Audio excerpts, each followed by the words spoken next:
I went to meet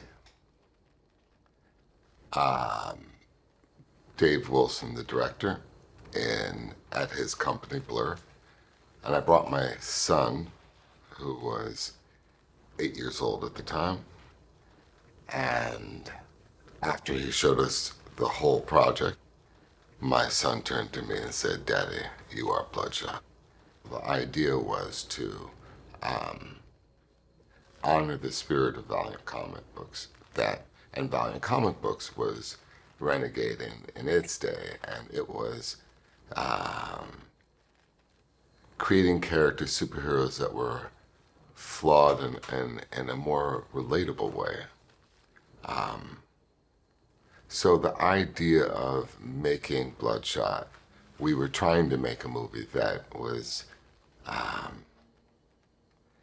it sounds crazy, but we were literally attempting to create a different spin on the superhero narrative, and really attacking these themes like post-traumatic stress disorder, and imagining how that plays with our concept of a superhero. To explore a character like Bloodshot that has been the victim of his mind being manipulated so deeply, to explore a character that is this killing machine, and to uncover what drives him to be this killing machine. We think of him as this badass soldier that has this unique ability due to the nanites in his blood.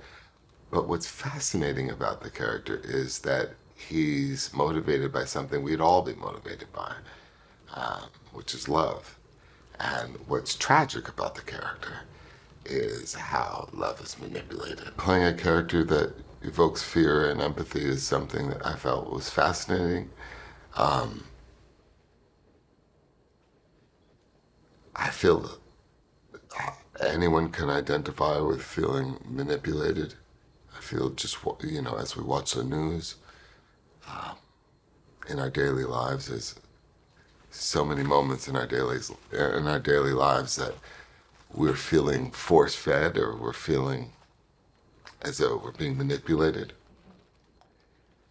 And that, I think, creates an interesting character. I was drawn to the idea of playing a character that had superhero-like powers, but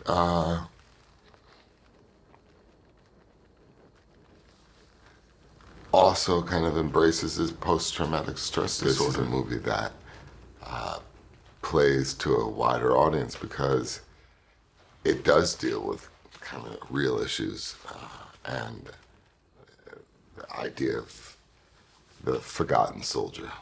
I think there's something that we all are invested in. But I think it's dynamic, and I think it's such a clever movie.